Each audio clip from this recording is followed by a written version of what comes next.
Obedience. We are still in the book of Joshua. It has so many great lessons. And when the Israelites were going to fight at Jericho, the Lord gave Joshua very specific instructions for the people to follow. They were to have an armed guard, followed by 7 priests carrying trumpets, followed by the priests who were carrying the Ark of the Covenant, followed by the rear guard, and then the people. And they were to walk to Jericho and walk around the city for 6 days, once a day, and go back to their camp. And then on the 7th day, they were to walk around the city 7 times. And after the 7th time, they would hear a long trumpet blast by the priest, and then they were to shout. Isn't it interesting that God could have just given them the victory on the first day?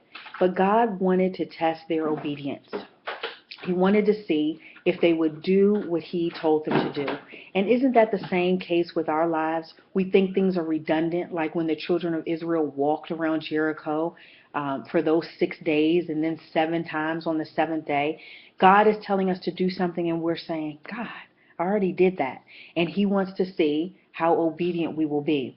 The other interesting thing about the text is that for the 6 days that they walked around the city 1 time each day, they weren't to shout. They were only to shout after they walked around the city for 7 times on the 7th day and then heard the trumpet blast.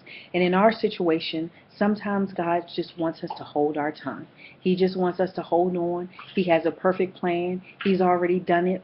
The Jericho, they were already scared of the Israelites. They had heard how the Lord had brought them across from the Jordan, and the text says that, and the word says that their hearts melted, and they no longer had the courage to face the Israelites. He had already given them the victory, but he wanted to see if they would be obedient. The word says that obedience is better than sacrifice. This has been your midday moment, and remember, what's about to come is greater than what's been.